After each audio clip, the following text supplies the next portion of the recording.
Dear friends, I Dr. Shamsher Singh welcome you all to my SSB Pharma Learning YouTube channel. Today I am going to discuss with you about the cultivation and the medical use and the history of opium. तो ਅੱਜ ਮੈਂ ਇਸ lecture ਵਿੱਚ ਤੁਹਾਡੇ ਨਾਲ ਅਫੀਮ opium ਦੇ ਬਾਰੇ 'ਚ ਪੁਰਾਣੇ ਟਾਈਮ ਦੀ ਹਿਸਟਰੀ, ਉਸਦੇ ਮੈਡੀਕਲ ਯੂਜ਼ ਕੀ ਹੈ ਔਰ ਕਲਟੀਵੇਸ਼ਨ ਕਿਸ ਪ੍ਰੋਸੈਸ ਨਾਲ ਕਰਦੇ हैं वो मैं डिस्कस करन जा रहे हैं। अगर हिस्ट्री की बात करिए तो हिस्ट्री जो है ये स्टार्ट हुई थी फ्रॉम द ओल्ड टाइम तो जो ओपीएम है इसका production around 220 BC back to Christian era start होया, जिस विच ये पता चलिया कि ओपीएम का जिहड़ा यूज़ है वो सर्जिकल परपस वास्ते, माइनर मेजर सर्जरी वास्ते किया गया, जिस तरह की माइनर कट लगाने वास्ते और कोई मेजर सर्जरी है लाइक टूथ एक्सट्रैक्शन, दंद नूं बाहर कड्ढण वास्ते जां इहो जे सर्जिकल प्रोसीजर के अंदर इसका यूज़ किया गया। उस तो बाद 330 BC 330 BC दे विच जो ओपीएम है इसकी रिपोर्ट आई शैडल गैडेनिगर, उसने दसिया दैट वाज ए लिटरेचर, एक लिटरेचर कि जो ओपीएम है इसनूं यूज़ किया जा रहा फॉर दी सैक्सुअल प्रॉब्लम वास्ते। सो सैक्सुअल डिज़ायर वास्ते, इनफर्टिलिटी वास्ते इसका यूज़ किया गया। उस तो बाद 1500 BC दे विच डच, जो डच कंट्री है इस दे अंदर ओपीएम और तंबाकू नूं कंबाइन करके इसका यूज़ किया गया। उस तो बाद 2100 BC दे विच इसका यूज़ जो है मैडिकल प्रिस्क्रिप्शन फॉर्म च, टैबलेट फॉर्म च और ओपीएम टिंचर फॉर्म के अंदर यूज़ किया गया। उस टिंचर नूं डायरीए की प्रॉब्लम वास्ते यूज़ करते रहे। सपोज किसी भी पेशेंट नूं डायरीआ हुंदा सी जां वॉमिटिंग प्रॉब्लम सी, उस केस ओपीएम का जो टिंचर सी उसनूं यूज़ किया गया। उस तो बाद ओपीएम कॉमन फॉर्म च बाय सैल्सस एक साइंटिस्ट सी जिसने ओपीएम नूं सर्जरी वास्ते यूज़ किया फॉर द मेजर सर्जरी जो पेशेंट उपर परफॉर्म करते रहे हो। हुण ये प्रोसैस आ जाता है कि जो ओपीएम है इसकी कल्टीवेशन किस तरह करते हैं। तो अगर दोस्तों तुसी देखा होएगा कि ओपीएम जो कल्टीवेशन है इसका जो टाइम है वो है from August September to December January February. So जदों रेनिंग सीजन खत्म हो जाता है अगस्त सितंबर तो बाद, ओपीएम वास्ते जो अपनी लैंड है उसनूं लोग तैयार करते हैं। लैंड विच कुछ प्रॉपर्टीज़ होनी चाहिए है, थोड़ा मॉइस्चर चाहिए है, बहुत ज़्यादा ड्राइनेस ना होए। उस तो इलावा उस विच प्रॉपर जो फर्टिलाइजर वगैरह है जां खाद वगैरह है उसनूं मिक्स किया जाता है और मिक्स करन तो बाद की है ये जिहड़ी लैंड है उसनूं तैयार किया जाता है। तैयार करन तो बाद की है मैक्सीमम जो प्रोडक्शन है फ्रॉम द ओल्ड टाइम अगर देखो तो चाइना और उस तो इलावा भूटान, उस तो इलावा कुछ इंडिया के एरिया लाइक उत्तर प्रदेश, मध्य प्रदेश और बंगाल, नेपाल और उस तो इलावा ਇਹਦਾ प्रोडक्शन कुछ हिमाचल ਦੇ ਵਿੱਚ ਕੀਤਾ ਗਿਆ। उस तो इलावा कुछ कंट्रियां चाइना तो बाद लाइक अफगानिस्तान, पाकिस्तान, ईरान, इन्हां कंट्रियां ਦੇ ਵਿੱਚ भी जो ओपीएम अफीम की प्रोडक्शन है वो काफ़ी की गई और अज भी की जा रही है। ओपीएम की प्रोडक्शन करने वास्ते कोई भी परसन बिना लाइसेंस ओपीएम प्रोडक्शन नहीं कर सकता। अगर बिना लाइसेंस प्रोडक्शन करते हो तो उसके उपर कुछ ना कुछ केस वगैरह ਜਾਂ कुछ ना कुछ जो भी रूल एंड रेगूलेशन ने और government of India central government द्वारा अपलाई किए जाते हैं। इस करके जो भी बंदा ओपीएम की कल्टीवेशन करता है उसनों पहले लाइसेंस लेना पैंदा, बिकॉज ओपीएम प्रोडक्शन जो है ये इंडिया के अंदर नारकोटिक ड्रग एंड साइकोट्रोपिक सबसटांसिस 1985 के अंडर कवर है। इस करके जो भी परसन कल्टीवेशन करेगा, प्रोडक्शन करेगा, उसका पहले लाइसेंस इशू किया जाएगा। उस लाइसेंस नूं इशू करने वास्ते कुछ लाइसेंस ओपीएम पॉलिसीज ने, उस पॉलिसीज के अकॉर्डिंग कोई भी परसन यदि कल्टीवेशन करके प्रोडक्शन कर सकता है। हुण क्वेश्चन ये आ जाता है कि अगर कोई प्रोडक्शन करना चाहे तो उसकी प्रोडक्शन किस तरह की जाती है। 1 एकड़ दे विच 500 ग्राम के आस पास बीज जिहड़ा है वो पाया जाता है, ਬੀਜ ਨੂੰ ਡਾਇਰੈਕਟਲੀ ਸਪਰੇ ਵੀ ਕੀਤਾ ਜਾਂਦਾ ਹੈ, ਜਾਂ ਡਾਇਰੈਕਟਲੀ ਯੂ ਕੈਨ ਪੁੱਟ, ਆਪ ਉਸ ਨੂੰ ਕੀ ਕਰ ਸਕਦੇ ਹੋ, 1 ਬਾਏ 1 ਜੋ ਸਟਿਕ ਦੇ ਨਾਲ ਇੱਕ ਪਾਰਟਿਕੂਲਰ ਪੋਜੀਸ਼ਨ ਦੇ ਉੱਪਰ ਲਗਾ ਸਕਦੇ ਹੋ। ਉਸ ਨੂੰ ਲਗਾਉਣ ਤੋਂ ਬਾਅਦ ਜਦੋਂ ਪੋਪੀ ਪਲਾਂਟ ਪੈਦਾ ਹੁੰਦਾ ਹੈ, ਜਿਸ ਦੀ ਹਾਈਟ ਅਪਰੋਕਸੀਮੇਟ 4 ਤੋਂ 5 ਸੈਂਟੀਮੀਟਰ ਚਲੀ ਜਾਂਦੀ ਹੈ, ਉਸ ਨੂੰ ਆਪਾਂ ਪ੍ਰੋਪਰ ਵਾਟਰਿੰਗ ਕਰਦੇ ਹਾਂ, ਪਾਣੀ ਲਗਾਉਂਦੇ ਹਾਂ। ਪਾਣੀ ਲਗਾਉਣ ਤੋਂ ਬਾਅਦ ਅਗਰ ਤੁਸੀਂ ਦੇਖੋ ਤੇ ਜਿਹੜਾ ਉਹ ਪੋਪੀ ਪਲਾਂਟ ਹੈ, ਇਸ ਦੀ ਟੋਟਲ ਹਾਈਟ ਜਿਹੜੀ ਹੈ 1 ਤੋਂ 1.5 ਮੀਟਰ ਦੇ ਆਸ-ਪਾਸ ਚਲੀ ਜਾਂਦੀ ਹੈ।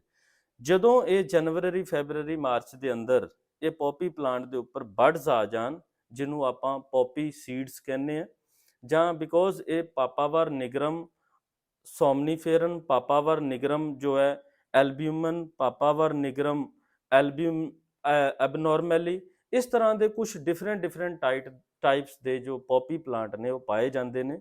ਔਰ ਇਹਨਾਂ ਦੇ ਜੋ ਫਲਾਵਰਸ ਨੇ ਉਹ ਵਾਈਟ ਕਲਰ ਦੇ, ਲਾਈਟ ਪਿੰਕਿਸ਼ ਕਲਰ ਦੇ, ਲਾਈਟ ਬਲੂਇਸ਼ ਕਲਰ ਦੇ ਹੁੰਦੇ ਨੇ। ਇਹ ਪੋਪੀ ਪਲਾਂਟ ਜਦੋਂ ਬਡਸ ਫਾਰਮਸ ਤਿਆਰ ਹੋ ਜਾਂਦੇ ਨੇ, ਤਿਆਰ ਹੋਣ ਤੋਂ ਬਾਅਦ ਆਪਾਂ ਇਹਨਾਂ ਦੇ ਉੱਪਰ ਜਦੋਂ ਲਾਈਟ ਯੈਲੋ ਕਲਰ ਆ ਜਾਏ ਬਡਸ ਦਾ, ਉਸ ਦੇ ਉੱਪਰ ਆਪਾਂ 1 mm ਜਿਹੜਾ ਹੈ ਉਹ ਕੱਟ ਦੇ ਦਿੰਨੇ ਆ। 1 mm ਕੱਟ ਦੇਣ ਤੋਂ ਬਾਅਦ ਨੈਕਸਟ ਡੇ ਅਰਲੀ ਮਾਰਨਿੰਗ ਜਦੋਂ ਸੂਰਜ ਚੜ੍ਹਦਾ ਹੈ, ਉਸ ਨੂੰ ਆਪਾਂ ਪ੍ਰੋਪਰ ਤਰੀਕੇ ਦੇ ਨਾਲ ਜੋ ਉਸ ਤੋਂ ਰੈਜਿਨਸ ਆ ਰਿਹਾ ਜਾਂ ਉਸ ਤੋਂ ਜੋ ਵੀ ਸੋਲੂਸ਼ਨ ਆ ਰਿਹਾ ਹੈ, ਉਸ ਨੂੰ ਆਪਾਂ ਇਕੱਠਾ ਕਰਦੇ ਹਾਂ, ਆਈਦਰ ਕਟੋਰੀ ਦੇ ਅੰਦਰ ਜਾਂ ਕੋਈ ਪਲੇਟ ਦੇ ਅੰਦਰ ਸਰਜੀਕਲ ਬਲੇਡ ਦੇ ਨਾਲ ਜਾਂ ਕੋਈ ਸ਼ਾਰਪ ਇੰਸਟਰੂਮੈਂਟ ਦੇ ਨਾਲ ਤੁਸੀਂ ਉਸ ਨੂੰ ਇਕੱਠਾ ਕਰ ਲੈਂਦੇ ਹੋ। ਇਕੱਠਾ ਕਰਨ ਤੋਂ ਬਾਅਦ ਇਹਦੀ ਜਿਹੜੀ ਫਰਦਰ ਡਰਾਈਨੈਸ ਪ੍ਰੋਸੈਸਿੰਗ ਹੈ ਉਹ ਨਾਰਮਲ ਸਨਲਾਈਟ ਦੇ ਅੰਦਰ ਕੀਤੀ ਜਾਂਦੀ ਹੈ। ਕਿਉਂਕਿ ਇਹਦੇ ਅੰਦਰ ਕੁਝ ਅਲਕੈਲੋਇਡਸ ਪਾਏ ਜਾਂਦੇ ਨੇ, ਲਾਈਕ ਮੋਰਫਿਨ, ਕੋਡੀਨ, ਥੀਬੇਨ, नोस्कैपिन और हीरोइन। तो इस तरह के कुछ पापावेरिन ये अल्कैलॉइड्स ने ਜਿਹੜੇ ਅੰਦਰ ਪਾਏ ਜਾਂਦੇ ਨੇ। ਸਭ ਤੋਂ ਜ਼ਿਆਦਾ ਜੋ ਅਲਕੈਲੋਇਡ ਹੈ 65 to 75% ਉਹ ਮੋਰਫਿਨ ਹੈ, ਉਸ ਤੋਂ ਬਾਅਦ 6 ਤੋਂ 7% ਕੋਡੀਨ ਹੈ, ਉਸ ਤੋਂ ਬਾਅਦ ਥੀਬੇਨ ਹੈ, ਉਸ ਤੋਂ ਬਾਅਦ ਜੋ ਕੋਡੀਨ ਹੈ ਉਹਦੀ ਪ੍ਰੋਸੈਸਿੰਗ ਦੇ ਨਾਲ ਆਪਾਂ ਹੀਰੋਇਨ ਪੈਦਾ ਕਰਦੇ ਹਾਂ। ਔਰ ਇਸ ਦਾ ਮੈਡੀਕਲ ਯੂਜ਼ ਜੋ ਹੈ ਉਹ ਬਹੁਤ ਜ਼ਿਆਦਾ ਇੰਪੋਰਟੈਂਟ ਹੈ। ਅਗਰ ਤੁਸੀਂ ਦੇਖੋ ਤੇ ਜੋ ਮੋਰਫਿਨ ਹੈ ਵਿਚ ਇਜ਼ ਅਲਕੈਲੋਇਡ, ਜੋ ਕਿ ਅਲਕੈਲੋਇਡ ਓਪੀਅਮ ਚ ਪਾਇਆ ਜਾਂਦਾ ਹੈ, ਇਸ ਦਾ ਸਭ ਤੋਂ ਜ਼ਿਆਦਾ ਯੂਜ਼ ਜਿਹੜਾ ਹੈ ਉਹ ਪੇਨ ਰਿਲੀਵ ਵਾਸਤੇ ਕੀਤਾ ਜਾਂਦਾ ਹੈ। ਕਿਸ ਟਾਈਪ ਦੀ ਪੇਨ? ਮੰਨ ਲਓ ਕਿਸੇ ਨੂੰ ਕੈਂਸਰ ਪੇਨ ਹੈ, ਜਾਂ ਕਿਸੇ ਨੂੰ ਟਰੋਮੈਟਿਕ ਬ੍ਰੇਨ ਇੰਜਰੀ ਦੀ ਪੇਨ ਹੈ, ਸਿਰ ਦੇ ਉੱਪਰ ਸੱਟ ਲੱਗੀ ਹੈ ਉਸ ਦੀ ਪੇਨ ਹੈ, ਜਾਂ ਕਿਸੇ ਨੂੰ ਸਪਾਈਨਲ ਕਾਰਡ ਦੀ ਪੇਨ ਹੈ, ਜਾਂ ਕੋਈ ਵੀ ਔਰ ਕਿਸੇ ਵੀ ਟਾਈਪ ਦੀ ਪੇਨ ਵਾਸਤੇ ਆਪਾਂ ਇਸ ਨੂੰ ਯੂਜ਼ ਕਰਦੇ ਹਾਂ। ਔਰ ਜੋ ਪੋਪੀ ਪਲਾਂਟਸ ਤੋਂ ਆਪਾਂ ਐਕਸਟ੍ਰੈਕਟ ਕਰਦੇ ਹਾਂ ਰੈਜਿਨਸ, ਜੋ ਆਪਾਂ ਸਰਜੀਕਲ ਬਲੇਡ ਦੇ ਨਾਲ ਰਿਮੂਵ ਕਰਦੇ ਹਾਂ, ਉਸ ਦੀ ਜੋ ਫਾਈਨਲ ਪ੍ਰੋਸੈਸਿੰਗ ਹੈ ਉਹ ਹੌਟ ਵਾਟਰ ਦੇ ਅੰਦਰ ਕੀਤੀ ਜਾਂਦੀ ਹੈ। ਹੌਟ ਵਾਟਰ ਦੇ ਅੰਦਰ ਕਰਨ ਦੇ ਨਾਲ ਕੀ ਹੁੰਦਾ ਹੈ, ਉਸ ਤੋਂ ਮੋਰਫਿਨ, ਕੋਡੀਨ, ਥੀਬੇਨ ਇਹ ਸਾਰੇ ਜੋ ਹੈ ਉਹ ਪ੍ਰੋਸੈਸਿੰਗ ਦੇ ਨਾਲ ਸੈਪਰੇਟ ਕੀਤੇ ਜਾਂਦੇ ਆ। ਬਟ ਇਹ ਜੋ ਸਾਰਾ ਪ੍ਰੋਸੈਸ ਹੈ ਇਹ ਅੰਡਰ ਲਾਇਸੈਂਸ ਚੱਲਦਾ ਹੈ ਸੈਂਟਰਲ ਗਵਰਨਮੈਂਟ ਆਫ ਇੰਡੀਆ ਦੇ। ਹੁਣ ਜੋ ਮੋਰਫਿਨ ਹੈ ਇਹ ਜਿਹੜਾ ਇਹਦਾ ਯੂਜ਼ ਹੈ ਉਹ ਕੀਤਾ ਗਿਆ ਹੈ ਡਾਇਰੀਆ ਨੂੰ ਰੋਕਣ ਵਾਸਤੇ। ਡਾਇਰੀਆ ਚਾਹੇ ਨਾਰਮਲੀ ਕਿਸੇ ਨੂੰ ਵੋਮਟਿੰਗ, ਲੂਜ਼ ਮੋਸ਼ਨਸ ਹੋਣ ਉਸ ਵਾਸਤੇ, ਜਾਂ ਕਿਸੇ ਨੂੰ ਜੋ ਗੈਸਟ੍ਰੋ ਇੰਟੈਸਟਾਈਨਲ ਟਰੈਕ ਹੈ ਸਾਡਾ ਉਸ ਦੀ ਕੈਂਸਰ ਹੋ ਜਾਏ ਉਸ ਕੇਸ ਵਾਸਤੇ ਇਸ ਦਾ ਟਿੰਕਚਰ ਯੂਜ਼ ਕੀਤਾ ਜਾਂਦਾ ਹੈ, ਜਾਂ ਓਪੀਅਮ ਦਾ ਯੂਜ਼ ਕੀਤਾ ਜਾਂਦਾ ਹੈ। ਜੋ ਸੈਕੰਡ ਮੇਜਰ ਯੂਜ਼ ਓਪੀਅਮ ਦਾ ਹੈ ਉਹ ਹੈ ਕਾਰਡੀਓਵੈਸਕੂਲਰ ਪ੍ਰੋਬਲਮ ਦੇ ਅੰਦਰ। ਅਗਰ ਕਿਸੇ ਨੂੰ ਵੀ ਹਾਰਟ ਅਟੈਕ ਆ ਰਿਹਾ ਜਾਂ ਕਿਸੇ ਨੂੰ ਐਂਜਾਈਨਾ, ਚੈਸਟ ਪੇਨ ਹੋ ਰਿਹਾ, ਉਸ ਕੇਸ 'ਚ ਅਗਰ ਆਪਾਂ ਥੋੜੀ ਜੀ ਓਪੀਅਮ ਜਿਹੜੀ ਉਸ ਨੂੰ ਖਿਲਾ ਦਿੰਨੇ ਆ, ਚਾਹੇ ਉਹ ਗਰਮ ਪਾਣੀ ਦੇ ਨਾਲ, ਚਾਹੇ ਉਹ ਲਿਟਲ ਬਿਟ ਵਾਰਮ ਵਾਟਰ ਦੇ ਨਾਲ, ਉਸ ਕੇਸ 'ਚ ਇਹ ਜਿਹੜਾ ਹੈ 3 ਤੋਂ 4 ਘੰਟੇ ਜਿਹੜਾ ਓਪੀਅਮ ਹੈ ਉਸ ਅਟੈਕ ਨੂੰ ਜਾਂ ਹਾਰਟ ਪ੍ਰੋਬਲਮ ਨੂੰ ਜੋ ਹੈ ਸਟੇਬਲਾਈਜ਼ ਕਰ ਦਿੰਦਾ, ਤਾਂ ਕਿ ਪੇਸ਼ੈਂਟ ਜੋ ਹੈ ਉਸ ਨੂੰ ਆਪਾਂ ਸ਼ਿਫਟ ਕਰ ਪਾਈਏ ਇੱਕ ਜਗ੍ਹਾ ਤੋਂ ਦੂਸਰੀ ਜਗ੍ਹਾ ਤੇ। ਕੁਐਸਚਨ ਇਹ ਆ ਜਾਂਦਾ ਹੈ ਕਿ ਅਗਰ ਓਪੀਅਮ ਕੋਈ ਵੀ ਜ਼ਿਆਦਾ ਕੁਆਂਟੀਟੀ 'ਚ ਲੈਂਦਾ ਉਹਦੇ ਕੀ ਸਾਈਡ ਇਫੈਕਟ ਆਉਂਦੇ ਨੇ। ਅਗਰ ਕੋਈ ਵੀ ਪਰਸਨ ਓਪੀਅਮ ਨੂੰ ਜ਼ਿਆਦਾ ਕੁਆਂਟੀਟੀ 'ਚ ਲੈ ਲੇ ਤਾਂ ਉਸ ਦਾ ਰੈਸਪੀਰੇਟਰੀ ਰੇਟ ਸਲੋ ਹੋ ਜਾਂਦਾ ਹੈ, ਜਿਹੜੀ ਬਰੀਥਿੰਗ ਹੈ ਉਹ ਰੁਕ ਵੀ ਸਕਦੀ ਹੈ, ਸਲੋ ਵੀ ਹੋ ਸਕਦੀ ਹੈ। ਦੂਸਰਾ ਹੈ ਹਾਰਟ ਰੇਟ ਜਿਹੜੀ ਹੈ ਉਹ ਘਟ ਜਾਂਦੀ ਹੈ, ਹਾਰਟ ਬੀਟ ਸਲੋ ਹੋ ਜਾਂਦੀ ਹੈ। ਤੀਸਰਾ ਜੋ ਆ ਜਾਂਦਾ ਹੈ ਕਿ ਅਗਰ ਕੋਈ ਜ਼ਿਆਦਾ ਮਾਤਰਾ 'ਚ ਲੇ ਤਾਂ ਉਸਦੇ ਆਈਜ਼ ਜਿਹੜੀ ਹੈ, ਅੱਖਾਂ ਦੇ ਸਾਹਮਣੇ ਧੁੰਦਲਾਪਨ ਆ ਸਕਦਾ ਹੈ, ਆਈਜ਼ ਰੀਫਲਕਸ ਜ਼ੀਰੋ ਹੋ ਸਕਦੇ ਨੇ। ਚੌਥੀ ਅਗਰ ਪ੍ਰੋਬਲਮ ਦੇਖੋ ਤਾਂ ਇਸ ਦਾ ਜੋ ਬੈਨੀਫਿਟ ਕੀਤਾ ਜਾਂਦਾ ਸੀ ਕਫ ਵਾਸਤੇ, ਅੱਜ ਵੀ ਅਗਰ ਦੇਖੋ ਤਾਂ ਕੋਡੀਨ ਜੋ ਹੈ ਇਹ ਸਿਰਪ ਫਾਰਮ ਦੇ ਅੰਦਰ ਪਾਈ ਜਾਂਦੀ ਹੈ, ਜਿਸ ਨੂੰ ਕਿ ਆਪਾਂ ਕਫ ਰਿਫਲੈਕਸ ਨੂੰ ਸੁਪਰੈਸ ਕਰਨ ਵਾਸਤੇ ਵਰਤਦੇ ਹਾਂ। ਸੋ ਇਸ ਵਾਸਤੇ ਇਹ ਜਿਹੜੇ ਮੋਰਫਿਨ ਹੈ, ਕੋਡੀਨ ਹੈ, ਥੀਬੇਨ ਹੈ, ਨੋਸਕੈਪੀਨ ਹੈ, ਇਹਨਾਂ ਦਾ ਮੈਡੀਕਲ ਯੂਜ਼ ਬਹੁਤ ਜ਼ਿਆਦਾ ਹੋ ਰਿਹਾ ਹੈ। ਉਸ ਤੋਂ ਇਲਾਵਾ ਅਗਰ ਆਪਾਂ ਗੱਲ ਕਰੀਏ ਹੀਰੋਇਨ, ਤਾਂ ਹੀਰੋਇਨ ਜੋ ਹੈ ਇਹ ਇੱਕ ਡਰਗ ਅਬਿਊਜ਼ ਸਬਸਟੈਂਸ ਆ ਜਾਂਦਾ ਹੈ। ਜਿਸ ਤਰ੍ਹਾਂ ਕਿ ਮੋਰਫਿਨ ਵੀ ਜ਼ਿਆਦਾ ਕੁਆਂਟੀਟੀ 'ਚ ਲਓ ਤੇ ਅਬਿਊਜ਼ ਹੋ ਸਕਦੇ ਹੋ, ਕੋਡੀਨ ਨਾਲ ਵੀ ਅਬਿਊਜ਼ ਹੋ ਸਕਦੇ ਹੋ। ਦੈਟਸ ਵਾਈ ਇਹ ਨਾਰਕੋਟਿਕ ਔਰ ਸਾਈਕੋਟ੍ਰੋਪਿਕ ਸਬਸਟੈਂਸ ਜਿਹੜੇ ਡਰਗ ਐਕਟ ਹੈ 1985 ਉਹਦੇ ਅੰਦਰ ਇਹਨਾਂ ਨੂੰ ਕਵਰ ਕੀਤਾ ਜਾਂਦਾ ਹੈ। ਹੁਣ ਸਭ ਤੋਂ ਵੱਧ ਜੋ ਮੇਨ ਕੁਐਸਚਨ ਆ ਜਾਂਦਾ ਹੈ ਕਿ ਅਗਰ ਕੋਈ ਵੀ ਪਰਸਨ ਓਪੀਐਮ ਦਾ ਯੂਜ਼ ਕਰਦਾ ਹੈ, ਅਫੀਮ ਦਾ, ਤੇ ਉਸ ਕੇਸ ਦੇ ਵਿੱਚ ਜੋ ਹਾਰਟ ਰੇਟ ਹੈ ਉਹ ਸਲੋ ਕਿਉਂ ਹੁੰਦਾ ਹੈ? ਕਿਉਂਕਿ ਜਿਹੜਾ ਓਪੀਐਮ ਹੈ, ਅਫੀਮ ਹੈ, ਇਹ ਵੈਸੋਡਾਈਲੇਟਰ ਹੈ। ਇਹ ਸਾਡੀ ਬਲੱਡ ਵੈਸਲ ਦੇ ਅੰਦਰ ਕੀ ਕਰਦਾ, ਨਾਈਟ੍ਰਿਕ ਆਕਸਾਈਡ ਦਾ ਰਿਲੀਜ਼ ਕਰਵਾ ਦਿੰਦਾ ਹੈ, ਜਿਸ ਨਾਲ ਸਾਡਾ ਬੀਪੀ ਡਾਊਨ ਹੋ ਸਕਦਾ। ਹੁਣ ਕੁਐਸਚਨ ਇਹ ਆ ਜਾਏ ਕਿ ਅਗਰ ਤੁਸੀਂ ਐਂਟੀ ਹਾਈਪਰਟੈਂਸਿਵ ਡਰਗ ਲੈ ਰਹੇ ਹੋ, ਬੀਪੀ ਲੋ ਕਰਨ ਵਾਸਤੇ ਮੈਡੀਸਿਨ ਖਾਂਦੇ ਹੋ, ਉਸ ਨਾਲ ਓਪੀਐਮ ਦੀ ਮਾਤਰਾ ਜੋ ਹੈ ਉਹ ਕਦੀ ਵੀ ਨਹੀਂ ਲੈਣੀ ਚਾਹੀਦੀ, ਨਹੀਂ ਤੇ ਬੀਪੀ ਬਹੁਤ ਜ਼ਿਆਦਾ ਡਾਊਨ ਹੋ ਸਕਦਾ ਹੈ। ਅਗਰ ਤੁਹਾਨੂੰ ਪਹਿਲੇ ਹੀ ਰੈਸਪੀਰੇਟਰੀ ਸਿਸਟਮ ਦੀ ਪ੍ਰੋਬਲਮ ਹੈ, ਜੋ ਸਾਹ ਦੀ ਦਿੱਕਤ ਆਉਂਦੀ ਹੈ, ਤਾਂ ਉਸ ਕੇਸ 'ਚ ਓਪੀਐਮ ਦਾ ਜ਼ਿਆਦਾ ਯੂਜ਼ ਨਹੀਂ ਕਰਨਾ ਚਾਹੀਦਾ। ਉਸ ਤੋਂ ਇਲਾਵਾ ਜੋ ਕੁਐਸਚਨ ਆ ਜਾਂਦਾ ਹੈ ਕਿ ਓਪੀਐਮ ਦਾ ਇੱਕ ਯੂਜ਼ ਡੋਪਾਮੀਨ ਰਿਲੀਜ਼ ਵਾਸਤੇ ਕੀਤਾ ਜਾਂਦਾ ਹੈ।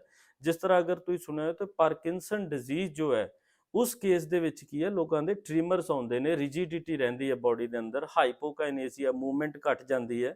ਉਸ ਡਿਜ਼ੀਜ਼ ਦੇ ਕੇਸ 'ਚ ਜਿਹੜਾ ਓਪੀਐਮ ਹੈ ਅਗਰ ਲੋ ਕੁਆਂਟੀਟੀ 'ਚ ਲਿਆ ਜਾਏ ਤੇ ਜੋ ਸਾਡਾ ਬ੍ਰੇਨ ਦਾ ਵੈਂਟਰਲ ਟੈਗਮੈਂਟਲ ਏਰੀਆ ਉਹਦੇ ਰਾਹੀਂ ਡੋਪਾਮੀਨ ਦਾ ਰਿਲੀਜ਼ ਵਧਾ ਦਿੰਦਾ ਹੈ, ਜਿਸ ਕਾਰਨ ਪਾਰਕਿੰਸਨ ਜਿਹੜੇ ਪੇਸ਼ੈਂਟ ਸਫਰ ਕਰਦੇ ਨੇ ਉਹਨਾਂ ਨੂੰ ਥੋੜਾ ਜਿਹਾ ਰਿਲੀਫ ਮਿਲਦਾ ਹੈ। ਹੁਣ ਕੁਐਸਚਨ ਇਹ ਆ ਜਾਂਦਾ ਹੈ ਕਿ ਜੋ ਓਪੀਐਮ ਹੈ ਔਰ ਜੋ ਕੋਡੀਨ ਹੈ ਔਰ ਜੋ ਹੀਰੋਇਨ ਹੈ ਔਰ ਜੋ ਥੀਬੇਨ ਹੈ, ਇਹਨਾਂ ਨੂੰ ਜਦੋਂ ਪ੍ਰੋਸੈਸਿੰਗ ਕਰਦੇ ਆਪਾਂ ਹੌਟ ਵਾਟਰ ਪ੍ਰੋਸੈਸਿੰਗ ਦੇ ਨਾਲ, ਵਾਟਰ ਨੂੰ ਵੈਪੋਰੇਟ ਕਰਕੇ ਉਹਨਾਂ ਨੂੰ ਡੈਰੀਵੇਟਾਈਜ਼ ਕੀਤਾ ਜਾਂਦਾ ਹੈ ਔਰ ਇਹਨਾਂ ਨੂੰ ਪ੍ਰੋਪਰ ਸਟੋਰ ਕੀਤਾ ਜਾਂਦਾ, ਜਿਸ ਨੂੰ ਪ੍ਰੋਪਰ ਲਾਇਸੈਂਸਿੰਗ ਦੇ ਅਕੋਰਡਿੰਗ ਜੋ ਹੈ ਉਹ ਸਟੋਰ ਕੀਤਾ ਜਾਂਦਾ ਹੈ। ਅਗਰ ਇਸ ਚੀਜ਼ ਦਾ ਕੋਈ ਵੀ ਅਨਓਫੀਸ਼ੀਅਲ ਅਨਐਥੀਕਲ ਕਲਟੀਵੇਸ਼ਨ ਕਰਦਾ ਹੈ ਜਾਂ ਉਹ ਟ੍ਰਾਂਸਫਰ ਕਰਦਾ ਹੈ ਜਾਂ ਉਹ ਯੂਟਿਲਾਈਜੇਸ਼ਨ ਕਰਦਾ ਹੈ, ਉਸ ਦੇ ਅਗੇਂਸਟ ਕੁਝ ਜੋ ਸੈਂਟਰਲ ਗਵਰਨਮੈਂਟ ਹੈ ਉਸ ਦੇ ਐਕਟ ਆ ਜਾਂਦੇ ਨੇ। ਸੈਕਸ਼ਨ 18 ਦੇ ਅੰਡਰ ਕੁਝ ਸਜ਼ਾ ਹੈ, ਮੇ ਬੀ 10 ਸਾਲ ਵਾਸਤੇ ਕੈਦ ਹੋ ਸਕਦੀ ਹੈ ਔਰ 1 ਤੋਂ 2 ਲੱਖ ਜੋ ਹੈ ਉਸਦਾ ਜੁਰਮਾਨਾ ਪਾਇਆ ਜਾਂਦਾ ਹੈ। ਸੋ ਇਸ ਵੀਡੀਓ ਵਿੱਚ ਮੈਂ ਤੁਹਾਡੇ ਨਾਲ ਓਪੀਐਮ ਦੀ ਹਿਸਟਰੀ ਔਰ ਓਪੀਐਮ ਦਾ ਕਲਟੀਵੇਸ਼ਨ ਔਰ ਓਪੀਐਮ ਦਾ ਮੈਡੀਕਲ ਯੂਜ਼ ਡਿਸਕਸ ਕੀਤਾ ਹੈ। ਤੁਸੀਂ ਸਾਰੇ SSB ਫਾਰਮਾ ਲਰਨਿੰਗ ਚੈਨਲ ਨੂੰ ਲਾਈਕ ਕਰੋ, ਵਾਚ ਕਰੋ, ਸਬਸਕ੍ਰਾਈਬ ਕਰੋ ਔਰ ਆਉਣੇ ਵਾਲੇ ਟਾਈਮ 'ਚ ਮੈਂ ਤੁਹਾਡੇ ਨਾਲ ਇੱਕ ਪ੍ਰੋਪਰ ਵੀਡੀਓ ਜੋ ਹੈ ਉਹ ਡਿਸਕਸ ਕਰਾਂਗਾ, ਜਿਸ ਵਿੱਚ ਓਪੀਐਮ ਦਾ ਲਾਇਸੈਂਸ ਕਿਸ ਤਰ੍ਹਾਂ ਲੈ ਸਕਦੇ ਹਾਂ, ਕਿਸ ਟਾਈਪ ਦੇ ਫਾਰਮ ਫਿਲ ਕਰਨੇ ਪੈਂਦੇ ਨੇ ਔਰ ਕਿਸ ਟਾਈਪ ਦੇ ਟੈਂਡਰ ਜੋ ਨੇ ਉਹ ਗਵਰਨਮੈਂਟ ਦੁਆਰਾ ਰਿਲੀਜ਼ ਕੀਤੇ ਜਾਂਦੇ ਨੇ। So you must like this SSB Pharma Learning channel, watch and subscribe. So you are welcome to this channel. Thank you very much.